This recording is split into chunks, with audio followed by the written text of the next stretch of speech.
Joining us now on our guest hotline, powered by Gruber Law, one call, that's all. The one, the only, Dusty Evely from Acme Packing Company. Dusty, how you doing, sir? I'm doing great. Listen, it's a Victory Monday, and I'm talking to you fine gentlemen about football, man. I couldn't be doing any better. How are you I totally guys? thought he was wearing a creamsicle hat in the back, and then it's a pumpkin. It is a pumpkin, yeah. Just fall is upon us. Pumpkin We're spice here, man. latte all day. I love it. Nice. I hate pumpkin spice lattes. I just want to put that out there. I want to put that out there. Oh, pumpkin Just so around. nobody questions Yeah. ever.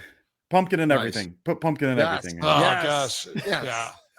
All right. I mean, Dusty, Tommy, what do you Dusty. feel about it? I mean, I'm not pumpkin spice. I'm black coffee since I am high too, school. but I'll take a pumpkin spice. If all three of you had been pumpkin No. spice lovers, I might have left the. I might have left You know the who show. loves pumpkin spice? Mike McDaniel loves pumpkin Oh, my spice. God. Like, let's be real. Dude, he crushes pumpkin. Aaron spice. Glenn has tried pumpkin spice for the first time this year. Those only- pants are pumpkin spice pants. That's what they do. That's the fall. You pull Yes. those pants up just a little Yes. higher after your first pumpkin spice latte. Mace, there's a great video going around social media of like these two guys in their 60s, like, you know, men's men who walk into a coffee shop and they say, "We'll take two coffees black.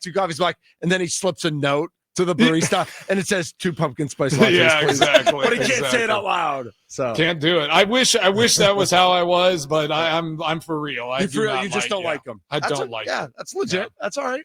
But yeah, Dusty, I do like you, and I like how you break these things down. So let's get to that. Best segue ever. Yeah, you Mason like Crosby. Give him a Dusty. radio award now. Exactly. That's the Segway Award of the year going to Mason Crosby. Dusty, tell us about this game yesterday. What you've seen on film as you're kind of looking at it on Victory Monday. We're breaking everything down. I'll go to a specific. Like, what did you think about the defense? Other than Micah Parsons, we know what Micah Parsons did, but who else on that defense really stood out to you and had a great game yesterday? It was kind of up and down. I mean, I think McKinney looked good. They moved him around a little bit. Evan Williams was a bit slow on some stuff, but man, when he's like filling the gap on run plays, Evan Williams is so much fun to watch. I think some of his past stuff, maybe he's a little slow there. I think in some of that spot drop stuff, when he's kind of the deep guy covering, he can be a little slow to kind of tick on some of that stuff. But him filling the gap downhill it's so much fun to watch. I mean, the line had some good moments. I thought Carl Brooks looked really, really good. But I was on with you, after week 1, week 2, Yeah. and I know we talked about like the defensive line and how it looks so much better than we thought it was going to look. We're starting to see some cracks there. I think some guys up front getting pushed around a little bit more. There's been some injuries and stuff. I know they worked in, Brinson a little bit, Stackhouse seen a little bit of run, and there's just not quite the stout interior there that we kind of saw through those first couple weeks. So I think we're starting to see some cracks there. So that's something like personally kind of keeping an eye on. I haven't got a chance to go through all of the defense yet. It was a weird day yesterday. I didn't get until very, very late, and the NFL site's been slow on the film stuff. But that's been one of the things so far. Like, I think Cooper is still just an agent of chaos. He's going to miss some. He's going to make some plays where he's just crashing around. So he is just, I love watching him. I thought Quay had another good day, but that interior defensive line that we kind of had concerns about before the season, then after week 2 was like, oh man, the defensive line looks good. That's a spot that to me still has a little bit of concern going forward, I think. Yeah, I agree. And we talked about earlier too, like Micah Parsons being put into that like mug spot on third downs.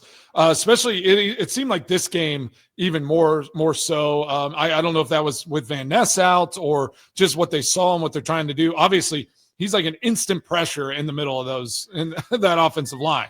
So like I get it.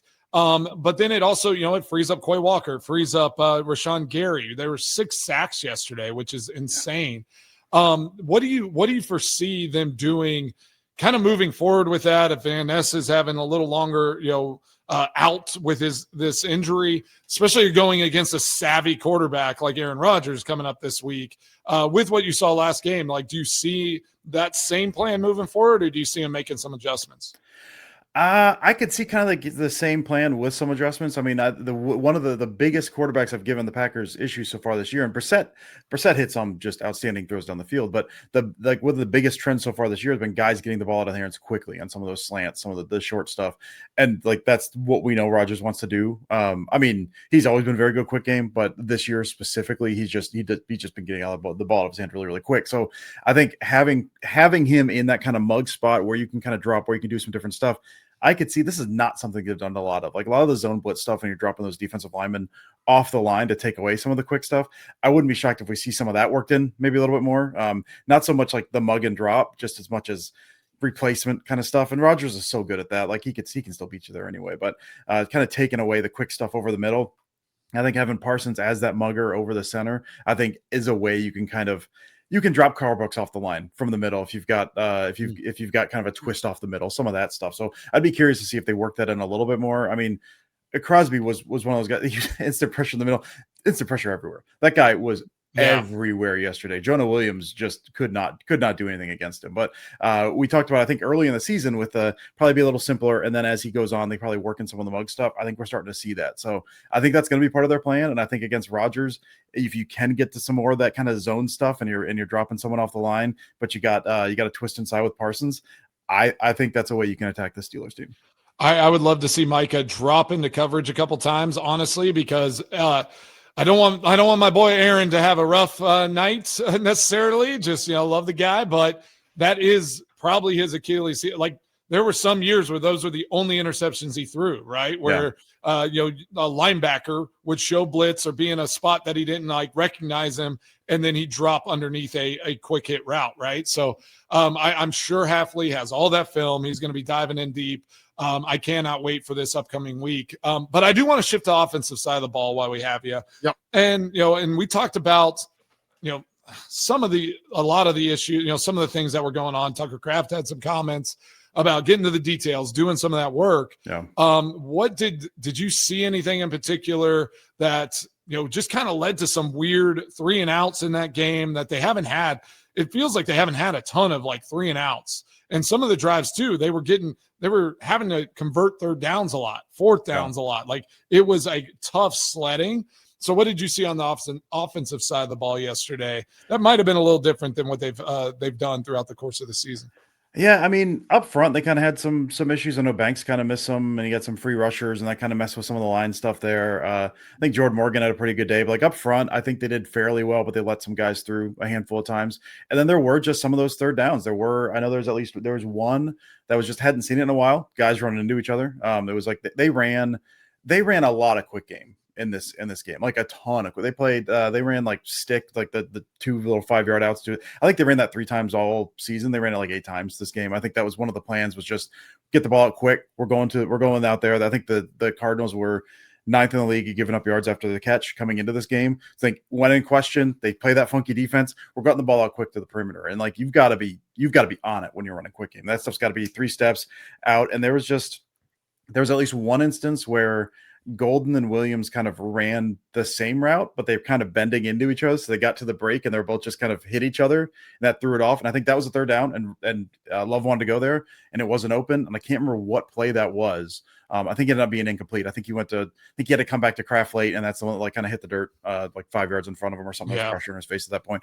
I mean, that's such a small little moment, but on 3rd and 5, Now it's done, or you're going for it on 4th and 5. And it wasn't that was the only point I remember seeing guys run into each other. But there were certainly moments where the timing was just slightly off on that. And that's the break's got to be right, man. And it wasn't even dudes getting bullied off the line, which will happen sometimes.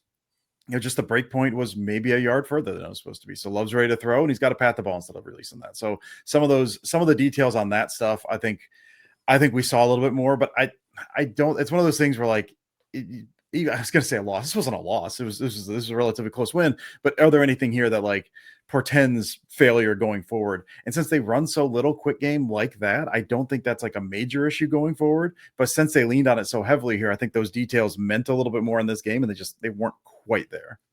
Dusty, you just made the point. Dusty Evely joining us here on the Wisconsin Sports Radio Network. And you said about what could portend, negatively. What did you see from the offense that could portend positively? What did you like that you saw yesterday? Man, Dobbs just continues to be so good. He the little things. Every season he has improved on something.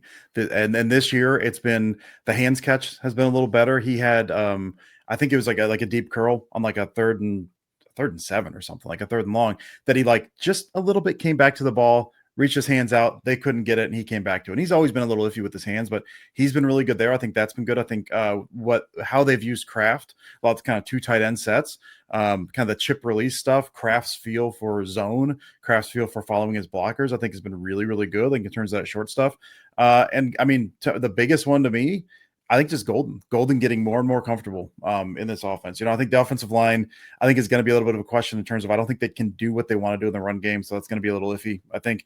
But I think Golden getting more comfortable, both with blocking and receiving, feel for the routes, feel for all that. He feels like he's getting better every single week. So, but Dusty, do they even does Matthew Golden have to get more comfortable in this offense, or does Green Bay have to get more comfortable with Matthew Golden in this offense? Because they went to him 3 times in the first drive and he had 1 catch after that. Yeah, I think it's a little bit of both. I mean, I think it is like they will have him on stuff that it doesn't get looked at either because it's a deeper one or it's later in the progression and pressure gets there or something. I was at 2 games ago, maybe the last game, when they worked him in early and often, and that was really cool. I would like to see more of that, but there is still times the timing on him is off. He is not a big guy, and I think his feel for getting off the line at times, he'll get kind of knocked around a little bit. So there's times where maybe he is the first read and he gets bumped off just enough that Love has to move off him quickly enough. So I think part of that is like comfort in the offense, comfort just in the NFL, but I think they're getting better at kind of getting him free releases and all that stuff. So I do think it's a combination of both. But the way they've been working him in, the way they're getting him on, like some of that kind of quick release, using speed across the formation, and so much of teams they've been playing, a lot of them like taking away the middle of the field, and that's killed them a little bit. So I think they're trying to get him a little bit more involved in the perimeter. So I think we're starting to see that, but I mean, I'm with you, dude. I would love to see like the big breakout game from him, and I felt like we were there, and it's taken like that tiny step back, but I think he's still doing really good stuff, even if there's still kind of a couple weird moments here and there. We got Dusty Evely with Acme Packing Company joining the Mason Crosby show here. I just want to ask, we talked about this earlier, the 4th down play. Obviously, they ran out to Haversick. They looked like they were going to kick it. Love was not happy, felt like they should have gone for it. And they call a timeout, end up getting the play. Thunder made a good point earlier, though. He was up. It's like, you should just wish they would have known if they were going to go for it or not. I mean, It's 3rd and 1, 3rd and 2. Like, just have that plan already in place. What did you think about the decision? Obviously, it worked out. Just in totality, how did you feel about that whole decision to go for it on 4th down? No, I mean, I'm pretty much always in favor of going for it on 4th. I mean, not if it's like 4th and 13 or something like in the middle of a game. But I mean, this is something I know I'd kind of been harped on in the offseason, where like last season the 4th down plan was not great. They weren't aggressive. They didn't go for it very much. But like how that. I think we may have talked about that as far as like how Parsons may have changed the approach on offense in terms of like what you can do. And I think it's a holistic plan of when you go into a game, knowing when you call 1st down, knowing when you call 2nd down, certainly when you call 3rd down, that we're going for it on 4th. Like, you're not calling that 3rd down play saying, all right, man, like we might not go for it on 4th. We're going to see how this goes.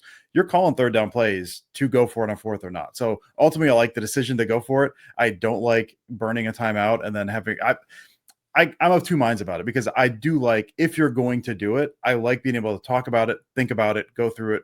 What do we want? And ultimately, they got to a really good play off of that. So that's good. Yeah. But I do like, even on 2nd down, all right, man, this part of the game, where we're at on the field, if we don't get it, because you know what your 2nd down plan is going to look like. You probably know what your 3rd down plan is going to look like. Depending on how these play out, you should know on 2nd down. You certainly know by the time you're lining up on 3rd down, are we going for on 4th down or not? And so that's been something. I mean, honestly, I think LaFleur has been better at this year.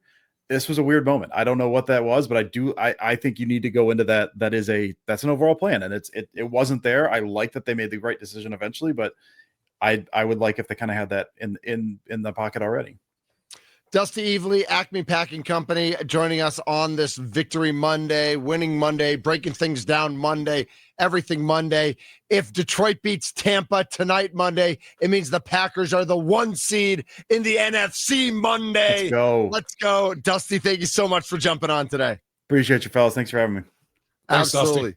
He is Dusty Evely, joining us here on the guest hotline, powered by Gruber Law. One call, that's all. From one kicker to another, the kicker will introduce a kicker coming up next. Kicker. And I'm excited. He's the new record holder for the Green Bay Packers, the longest field goal in a single game. He's got a long way to go to be the all-time franchise leading scorer, though. Hey, but we got to give love where and credit where it's due. So I'm a celebratory passing of the torch of one record to another. Yes. So that is next right here on the Mason Crosby Show, presented by Verizon, the official 5G network of the Green Bay Packers. Yes, sir.